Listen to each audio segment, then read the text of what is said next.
अभिवादये, अहमस्मि गवीषद् द्विवेदी। अत्र भवतां स्वागतम् एतस्मिन् डीडी न्यूज़ वार्ता प्रसारणे। आदौ प्रमुखवार्ताः।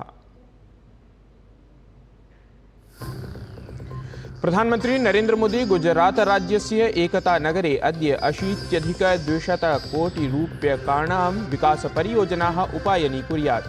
परियोजनानां लक्ष्यं क्षेत्रे पर्यटनसुविधासु स्थिरता प्रदानं संवर्धनं च।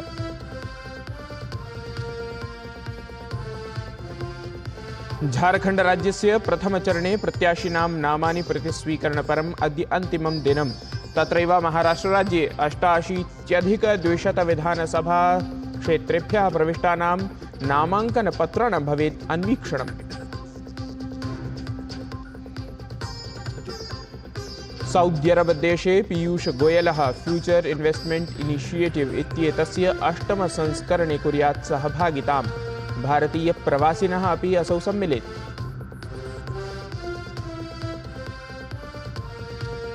अयोध्यानगर्यां भव्य दीपोत्सवायोजनम्। 28 लक्षाधिकैः दीपैः प्रकाशिताः भवेयुः 55 घट्टाः। मन्दिरे श्रीरामस्य प्राणप्रतिष्ठायाः अनन्तरम् एषः प्रथमः दीपोत्सवः तत्र। भारतेन न्यूजीलैंड दलं 6 स्तोभैः पराजित्य एकदिवसीया क्रीडाशृङ्खला विजिता। स्मृति मन्धाना इत्येतया कृतं शतकान्वितं प्रदर्शनम्।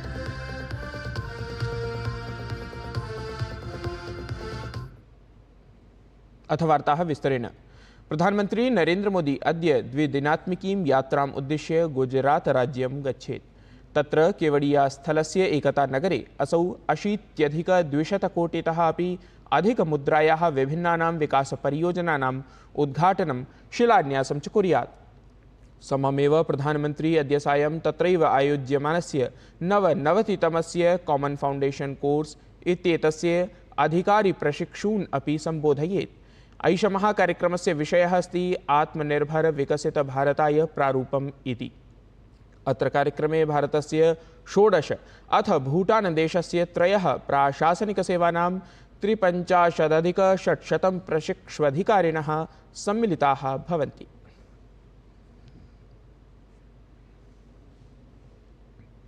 प्रधानमन्त्री नरेन्द्र मोदी गतदिने नवदिल्ली स्थिते अखिल भारतीय आयुर्वेद संस्थाने आयोजिते धन्वन्तरि जयन्त्यवसरे अथ 9मे आयुर्वेद दिवस समारोहे सम्मिलितः जातः।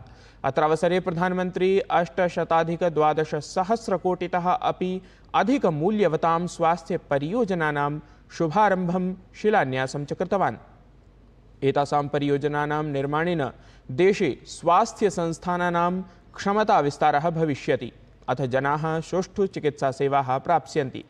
कार्यक्रमे प्रधानमन्त्री आयुष्मान भारत, प्रधानमन्त्री जनारोग्य योजना इत्येतादृशीनां स्वास्थ्यसेवानां विस्तारमपि समारब्धवान्।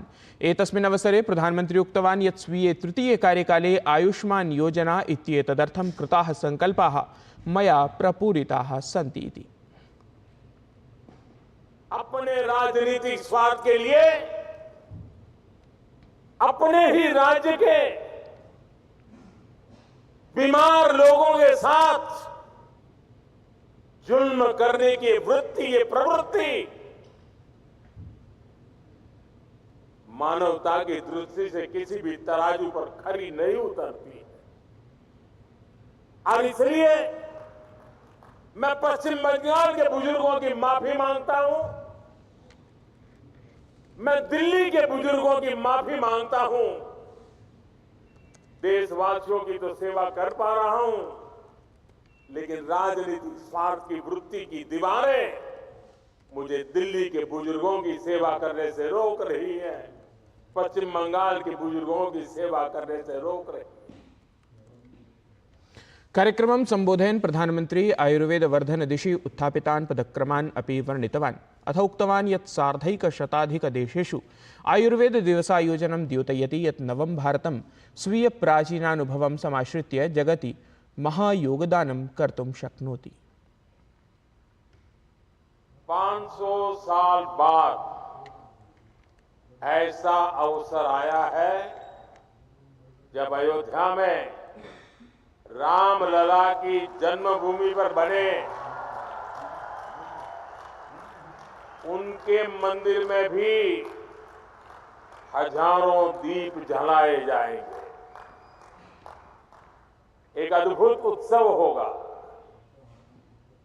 ये ऐसी दीपावली होगी जब हमारे राम एक बार फिर अपने घर आए। और इस बार ये प्रतीक्षा 14 वर्ष के बाद नहीं, 500 वर्षों के बाद पूरी हो रही है।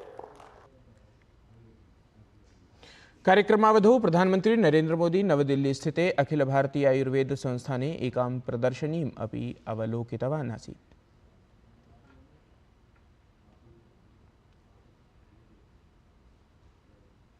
तत्रैव कार्यक्रमावधौ केंद्रीय मंत्री अथ भाजपा इति दलस्य राष्ट्रीय अध्यक्षः जेपी नड्डा दिनमिदं भगवते धन्वन्तरये समर्पितवान्। अथ क्रियान्विताः योजनाः तेन स्वास्थ्य जगति ऐतिहासिकाः प्रतिपादिताः।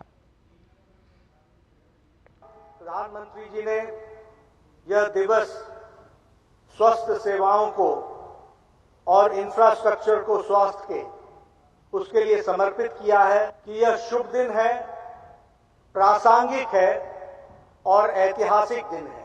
शुभ दिन इसलिए है क्योंकि हम आज भगवान धन्वंतरी को याद करते हैं और स्वास्थ्य के साथ उसे जोड़ते हुए इस दिवस को समर्पित करते हैं। और साथ ही ऐतिहासिक दिन इसलिए है क्योंकि आज आपके कर कमलों द्वारा जिन योजनाओं को क्रियान्वित किया जाएगा वह निश्चित रूप से स्वास्थ्य जगत में एक मील पत्थर साबित होगी। प्रधानमंत्री नरेंद्र मोदी वृत्यवसरमेलकस्य अंतर्गतम् 51,000 युवभ्यः नियुक्तिपत्राणि प्रदत्तवान्। एतेषां यूनां नियुक्तिः केन्द्रप्रशासनस्य विभिन्नेषु विभागेषु अथ मन्त्रालयेषु सञ्जाता अस्ति। दृश्यश्रव्यतन्त्रमाध्यमेन आयोजिते एतस्मिन् समारोहे प्रधानमन्त्रिणा 40 स्थानेभ्यः संयुक्ताः नवनियुक्ताः युवानः सम्बोधिताः इत्यपि अवधेयम्। राष्ट्रपतिपदासीना द्रौपदी मुर्मु गतदिने आयोजिते आर्टिस्ट इन रेजिडेंसी इत्याख्ये कार्यक्रमे सहभागितां समाचरितवती। राष्ट्रपतिभवनस्य सांस्कृतिककेन्द्रे आयोजिते तस्मिन् कार्यक्रमे राष्ट्रपतिना कलाकृतयः अवलोकिताः, प्रशंसिताः च। सममेव राष्ट्रपतिवर्या कलाकारैः समं संवादमपि कृतवती।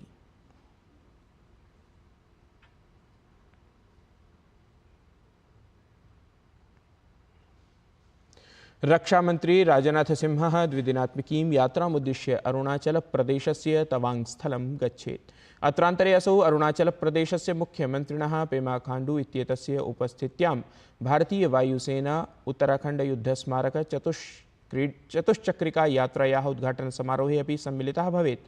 सममेव रक्षामंत्री तत्र अरुणाचलप्रदेशे श्वः अर्थात् अक्टोबर् मासस्य अन्तिमे दिनाङ्के रक्षाविभागस्य सैनिकैः समं दीपावलीपर्व अपि समाचरेत्। वाणिज्योद्योगमन्त्री पीयूषगोयलः सौदी अरब देशस्य यात्रायामस्ति।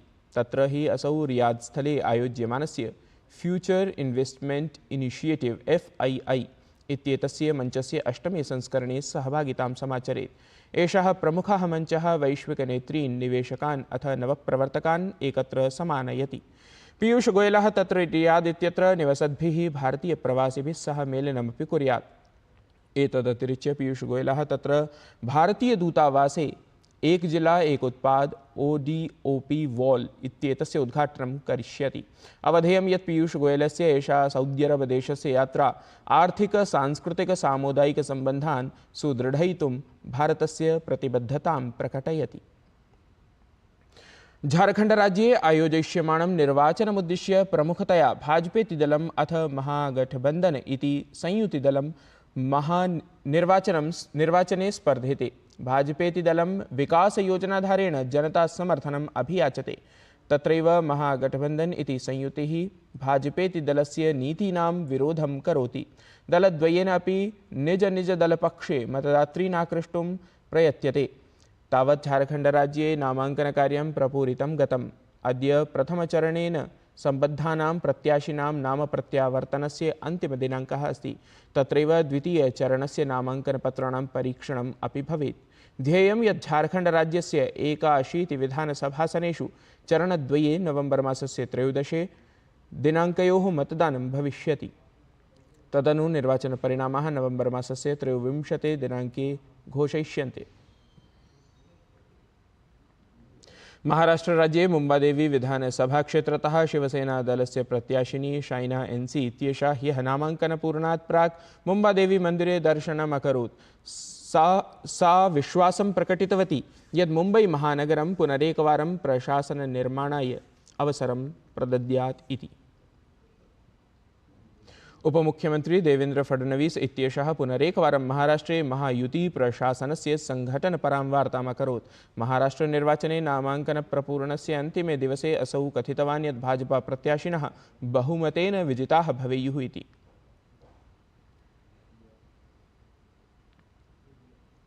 उत्तरप्रदेशस्य प्रयागराजे अग्रिमवर्षे आयोजयिष्यमाणस्य महाकुम्भस्य सन्नद्धता पूर्णगत्या प्रचलति। एतस्मिन् क्रमे रेलवे बोर्ड इत्येतस्य अध्यक्षः मुख्यकार्यपालकाधिकारी च सतीशकुमारः अनतिचिरमेव प्रयागराजस्य अथ तत्सम्बद्धानां विविधानां रेलस्थानकानां च निरीक्षणं कृतवान्।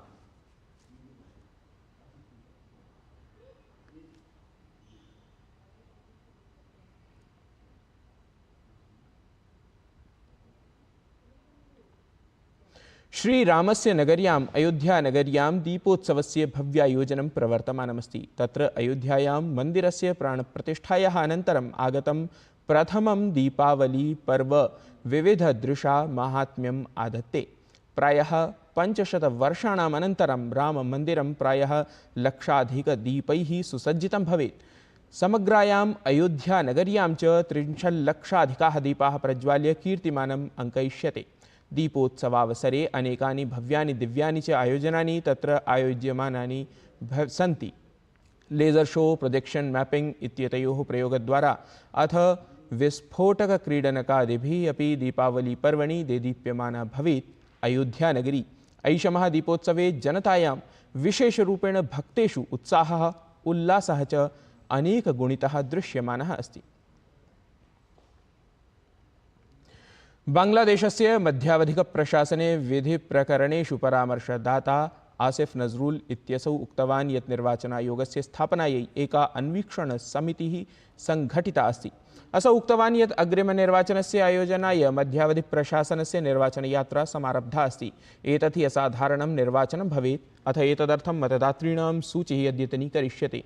इतः पूर्वम् आसिफ नजरुल इत्येषः ढाकायां मानवाधिकारेभ्यः संयुक्तराष्ट्रस्य उच्चायुक्तेन वोल्कर तुर्क इत्यनेन सह उपवेशनं कृतवान् आसीत्।